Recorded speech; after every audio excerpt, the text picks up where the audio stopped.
So అట్లా ఆ గట్టులో ఉండే బ్యాక్టీరియా సఫిషియెంట్ గా ఉంటే నువ్వు కూల్ గా ఉంటావు.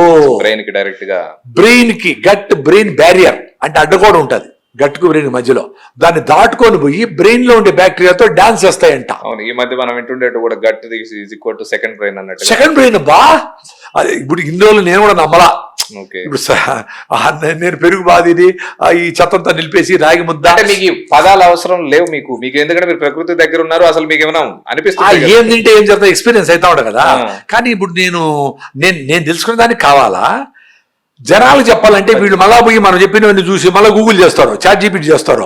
సో అది ఇది ఒకటేరా నాయన, మీ అవ్వ చెప్పిన ఉపవాసము యశునోరి ఓసిమి చెప్పిన ఆటోఫైజ్ ఒకటే అని కనెక్ట్ చేస్తే ఎస్ ఇప్పుడు వావ్ అని అప్పుడు ఉపవాసం చేస్తాడు. అందుకని చెప్పాల్సి వస్తుంది, లేకపోతే అవసరమేమీ లే. యాక్చువల్ గా ఇది పెద్ద పెయిన్, అంటే తెలిసిన విషయాలే చెప్పాల్సి వస్తుంది కదా.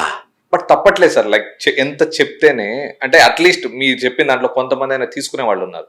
మీరు ఇందా చెప్పారు చూడండి, నార్మల్ గా వాడితే వాళ్ళకి తెలుస్తుంది, బట్ అయినా కూడా తెలుసుకోరని. ఇప్పుడు మీ బొట్టోళ్ళు ఇప్పుడు ఫాలోవర్స్ అని, మిగతా వాళ్ళకి ఫాలోవర్స్ ఉంటుంది, కాకపోతే మీరు చెప్పే మాట అనేది కొంచెం జనాలకు ఎక్కువ మందికి వెళ్తుంది. సో మంచిని మీ బొట్టోళ్ళు చెప్పినప్పుడే వాళ్ళకి కూడా దాన్ని పాటిస్తారు చాలా మంది.